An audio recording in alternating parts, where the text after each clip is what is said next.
So today we're going to do a very surface level but introductory example of what happens when you've done an emotion check-in and a whole lot of heavy stuff's come up. Maybe it's mad and volatile, or panicked and terrified, or overwhelmed and hostile.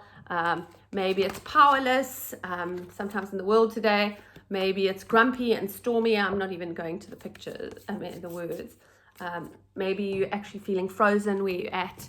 And when you acknowledge it, it feels hard to just walk away, because now that's in your awareness and it can make your day more difficult. So I mentioned in the previous video that you may have watched that you can simply choose, what would I like to be feeling? Like in the situations where these emotions are being brought up, what would I like to be able to respond with? Very empowering. At least you're leaving on an empowered note, in a sense, allowing you some sense of strength to respond. But if it all just feels enough, now you're not going to solve, especially when you're beginning this work and things are coming up, you can't solve it all in 10 minutes or half an hour. That's a journey. We're going emotional adventuring.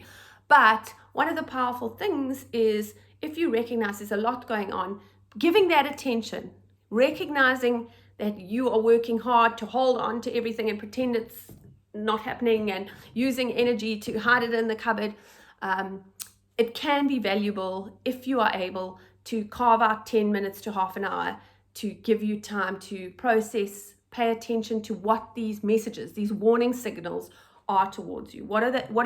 Is your heart trying to tell you?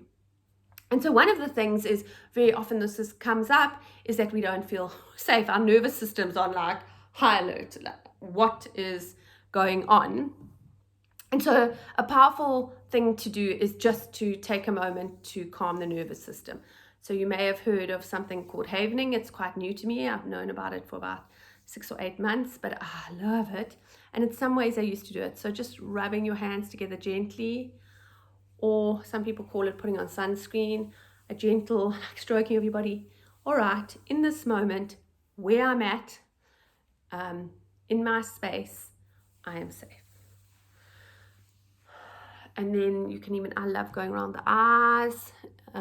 You kind of just let your body know that it is safe in this moment. As terrifying as your thoughts may be, you are safe in this moment. And you might do breathing. There's square breathing.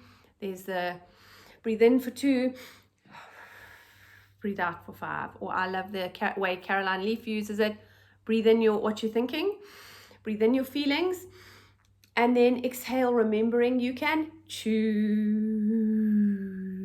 And you can do that in silence, but think, feel, choose. I use it a lot because it also reminds me I have choice in what I do with what these feelings come up. And then the thing is to potentially write down what you're feeling. So jot down what you're feeling. Notice if it relates to anything. I'm going to sneeze.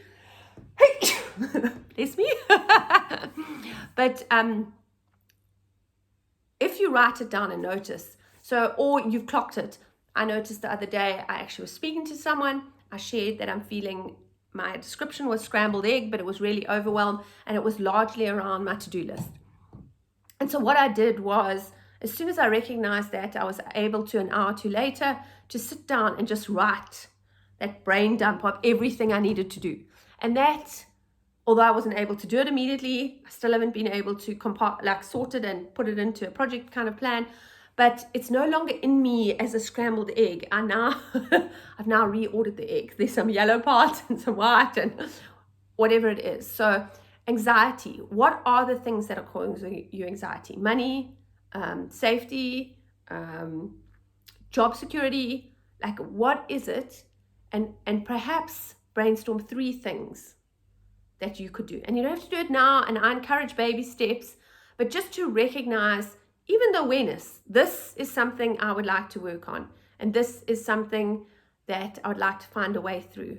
I think a big thing, and I saw such a beautiful video, that often the fastest route is not the shortest. So just that awareness makes us look like we're going slower, but over time, actually, mathematically, often the longer route that appears slower in the long run is shorter. And so just recognizing that can begin to ask the question of, what would I like to do about it? So that's just a few ideas. Calm your nervous system. Actually, like I mentioned in the other video, choose how you would like to be feeling in the situation, or would like to come out of the situation feeling.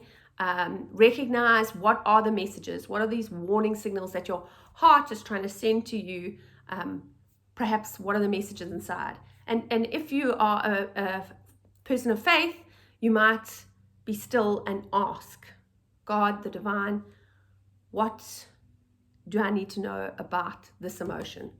And prayer can be a very powerful way to work through things, but we can't do that until we acknowledge them.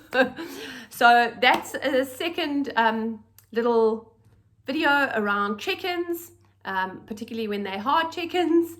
And I will continue to create a video around problem solving and solving conflict.